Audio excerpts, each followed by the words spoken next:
Para sa akin, kung saan pa yung madaling lutuin, yun ang pinakamasarap. Magpainit na rin ako ng mantika sa kawali at igisa ko na yung bawang. Ihalo lang din hanggang sa maglabas ng aroma.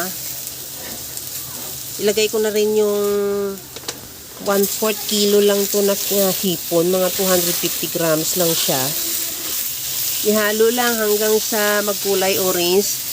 Maglagay muna ako ng asin at paminta para may timpla na rin yung ating hipon.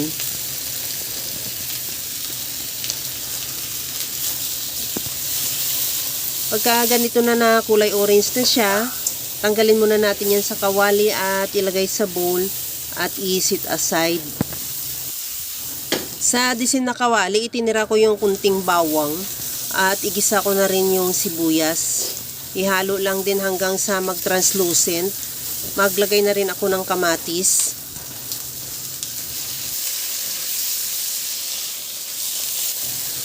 Timplahan ko na rin ng asin at paminta.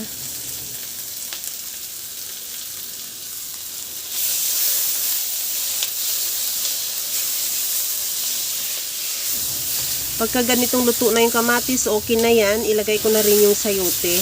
Bali, 2 pirasong sayote lang yung hiniwa ko ng kagaya lang maliliit. At ihalo lang din. Pagkatapos yan, lagyan ko na ng tubig. Depende yan ang dami ng tubig sa dami ng sayoting meron ka o sa dami ng sabaw na gusto mo. Takpan ko muna din hanggang sa maluto lang din yung sayote. Pagkaluto ng sayote, ilagay ko na ulit yung niluto nating hipon para magkaroon na ng timpla yung sabaw niya ng hipon.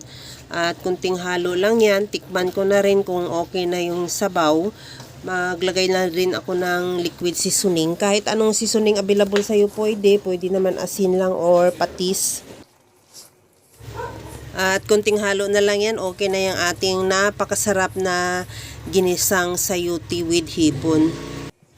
Kaya mga kalasa, kung nagustuhan mo yung ating video, please like na lang at pakishare na rin sa inyong mga friends.